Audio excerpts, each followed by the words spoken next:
What could make the fiercest warriors of medieval Europe falter, their hands trembling on the hilts of their swords?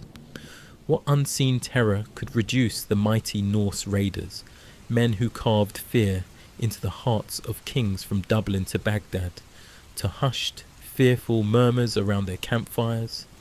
The answer lies not in the clash of steel or the roar of battle, but in the silent, snow-draped wilderness of the far north.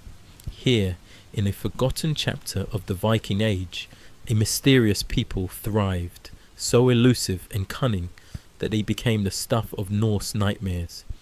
These were the Biamians, a tribe so perfectly attuned to their frozen realm that they turned the very landscape into a weapon, humbling the Vikings where no other foe could. In the tales we tell of the Vikings, they stand as unstoppable predators, their dragon-prowed longships slicing through stormy seas, their axes gleaming with the promise of conquest. From the late 8th century to the mid-11th, they reshaped Europe, plundering monasteries, founding kingdoms, and trading across continents.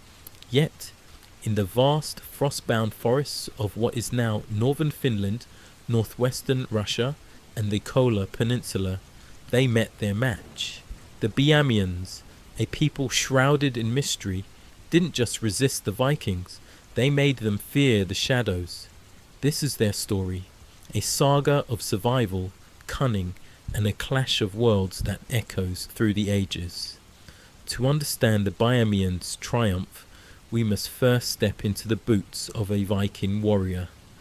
Picture the year 793 CE, when the raid on Lindisfarne's monastery sent shockwaves through Christendom, marking the dawn of the Viking Age. For nearly 3 centuries, the Norse surged across the known world. Their sleek longships navigated rivers and seas, carrying warriors to the shores of Ireland, the heart of Francia, and even the distant markets of Constantinople. They were not just raiders but settlers, traders and explorers, forging a vast network that stretched from Greenland to the Caspian Sea. The Vikings thrived on their adaptability. Their ships, marvels of craftsmanship, could sail through shallow rivers or brave open oceans. Their culture celebrated courage, honor, and individual glory, where a warrior's reputation was as precious as gold. By the 9th century, they had established colonies in the British Isles, founded the Kievan Rus in the east, and traded with empires as far as the Abbasid Caliphate. Yet there were places their axes couldn't conquer, where their shields offered no protection. One such place was the land the Norse called Biamiland, a frozen frontier where the rules of their world no longer applied. In the Norse sagas, Biamiland is a place of myth, a realm of endless snow and whispering spirits. But it was real, home to the Biamians, a semi-nomadic people, likely related to the Sami and Finnic tribes, yet distinct in their ways. They roamed the deep forests and tundra of the far north, living in harmony with an environment that would break most others. Unlike the Norse, who tilled fields and sailed seas, the Bayamians were hunters, fishers, and traders, moving with the seasons to harvest the bounty of their harsh homeland. Their mastery of the north was unmatched.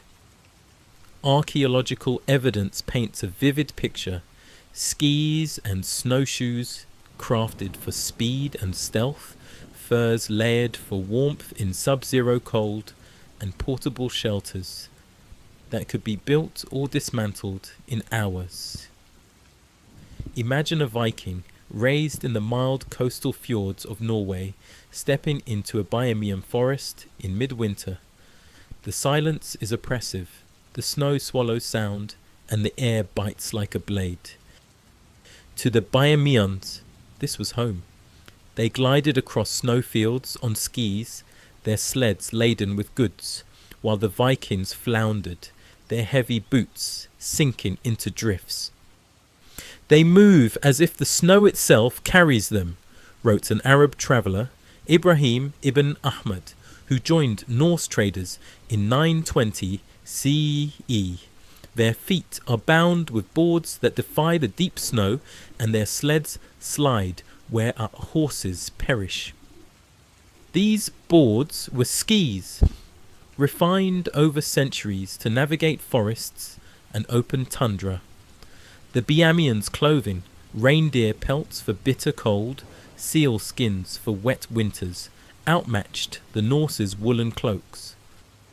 Their shelters, from earth-insulated lodges to temporary hide tents, allowed them to thrive where others froze. But their greatest weapon was the land itself. The Bayamians turned the North's challenges, its cold, its snow, its endless forests, into allies. Hidden paths wound through impassable terrain, pit traps lay concealed beneath snow, frozen lakes became highways for their skis, but death traps for Viking boots. To the Norse, this was a land of dread, where every shadow might conceal a foe and every silence might herald an attack. A runestone near Trondheim, etched around 950 CE, bears a chilling warning: "Beware the watchers in the White Forest. They see without being seen, they kill without sound, they are not men as we know men." This inscription captures the terror the Bayamians instilled in their Norse neighbours. The Vikings, who prided themselves on fearlessness, found themselves haunted by an enemy they couldn't comprehend. The Bayamians waged war unlike any the Vikings had faced. Norse battles were loud, brutal affairs, shield walls clashing, warriors shouting for glory. The Biamians rejected this. They struck from ambush, melting into the forest before the Norse could raise their axes. Their weapons, found in graves across their territory, were designed for precision: lightweight bows for silent shots, slender spears for quick kills, curved knives for throats cut in the dark. "They appear like lightning and vanish like mist," wrote a Byzantine diplomat in 950 CE, recounting tales from Norse merchants. Some say they become wolves, but this is surely superstition. Their tactics were as ingenious as they were ruthless. They avoided open battle, knowing the Vikings' superior numbers and armour would prevail. Instead, they used the landscape as a weapon. Hidden trails led Norse raiders into bogs or ambushes. False tracks lured them to cliffs or frozen rivers that cracked under their weight. They struck at night, targeting sentries or leaders to sow chaos. One saga tells of a Viking camp waking to find their guards dead, their throats slit without a sound, and strange symbols carved into nearby trees. The Biamians also mastered psychological warfare. They left eerie signs for the Vikings to find: animal bones arranged in circles, bodies posed in unnatural ways, or trees marked with runes no Norse scald could read. These acts fed the Vikings' superstitions, convincing them they faced not just men but spirits. "We fought no men, but ghosts," one survivor whispered after a failed raid in 870 CE. "They moved through snow without trace, and when we chased them, they vanished into the cliffs, as if the earth swallowed them." In truth, these ghosts were masters of deception. Biamian warriors wore white furs for camouflage, their footsteps lightened by snowshoes. They built hidden shelters and escape routes, creating the illusion of supernatural powers.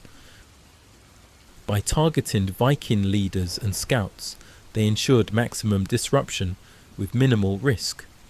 A mass grave near the White Sea, dated to 925 CE, holds 15 Norse warriors, 12 killed by precise stabs to the skull or spine, silent, efficient strikes that speak of trained killers. If their tactics unnerved the Vikings, the Bayamians' spiritual practices terrified them. The Norse worshipped Odin and Thor, their gods bound by a structured cosmology. Bayamian spirituality was different, fluid, shamanic, and woven into every aspect of life.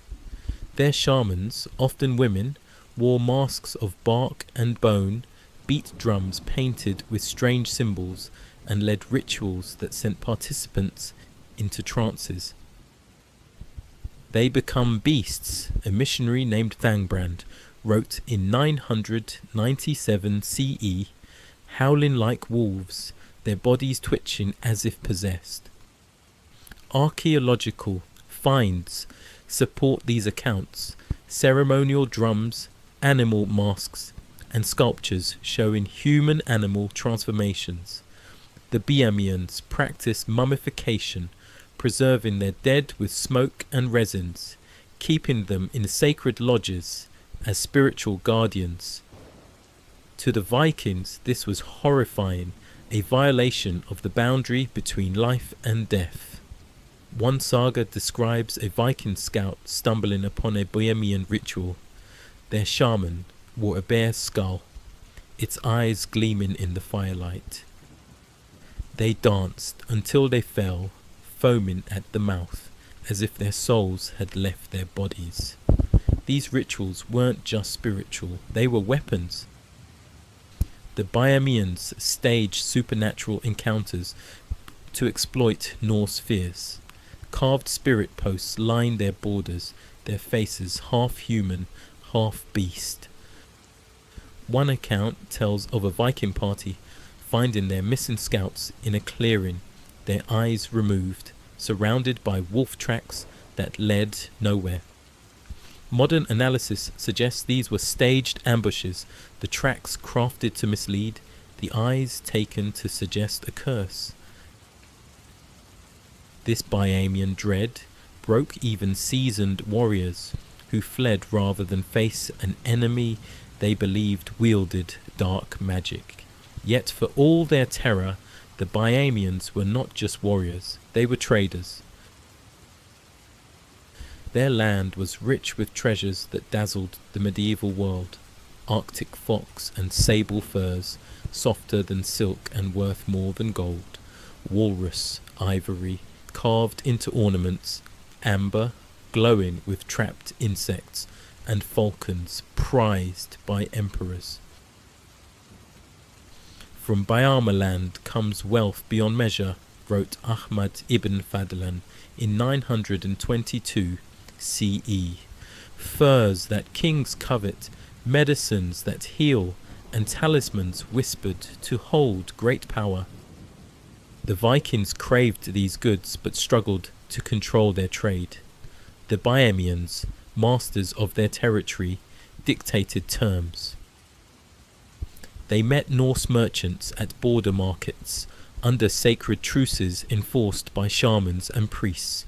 No weapon may be drawn, one saga notes of a trading season. The Biamians bring sleds of furs, and we bring silver, but their eyes miss nothing. Some Vikings tried to raid these riches, but the cost was high.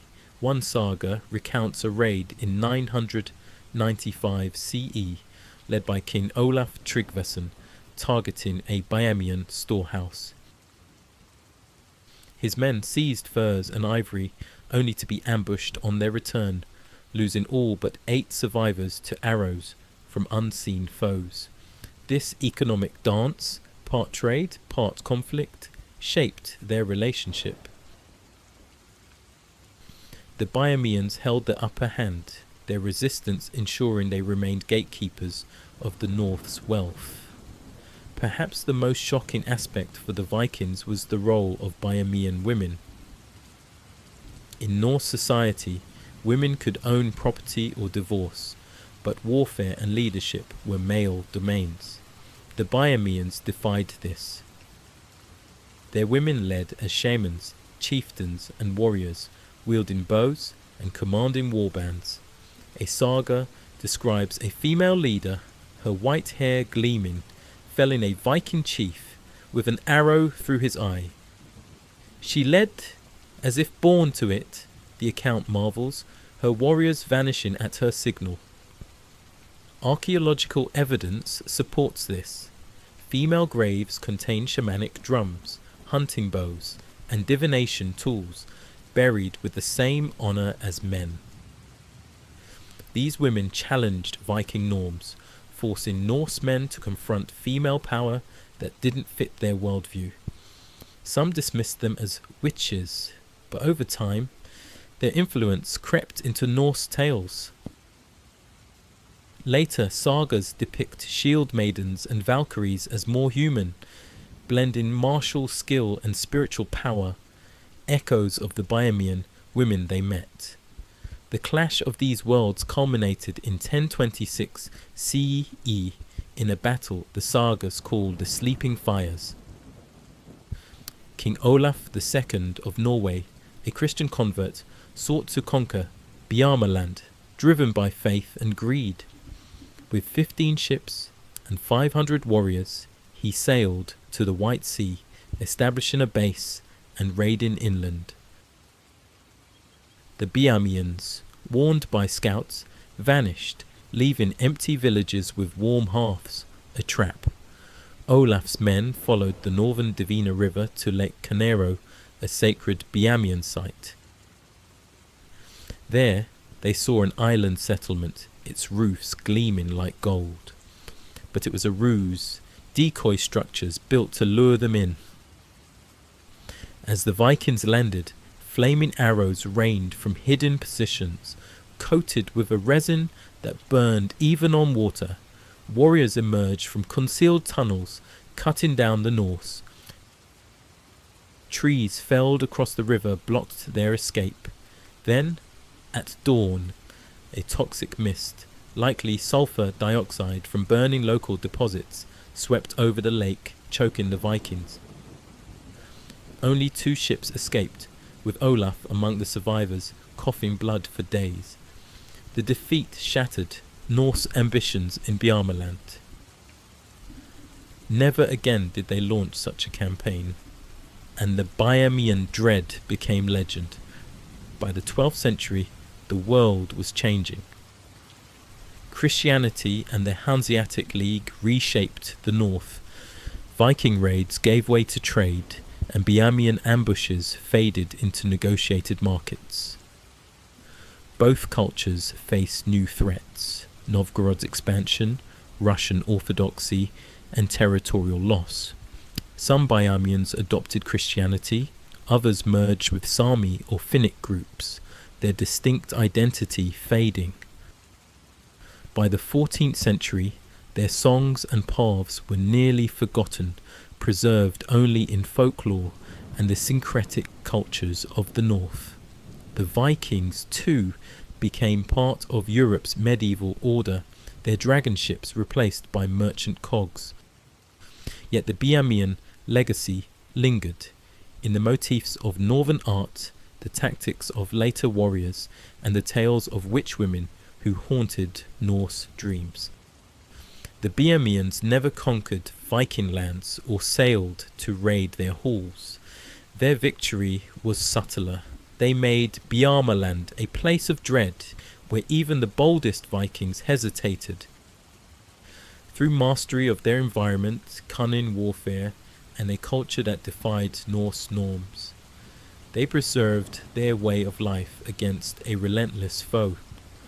Their story reminds us that strength isn't always in numbers or steel, but in understanding one's world and turning its challenges into power.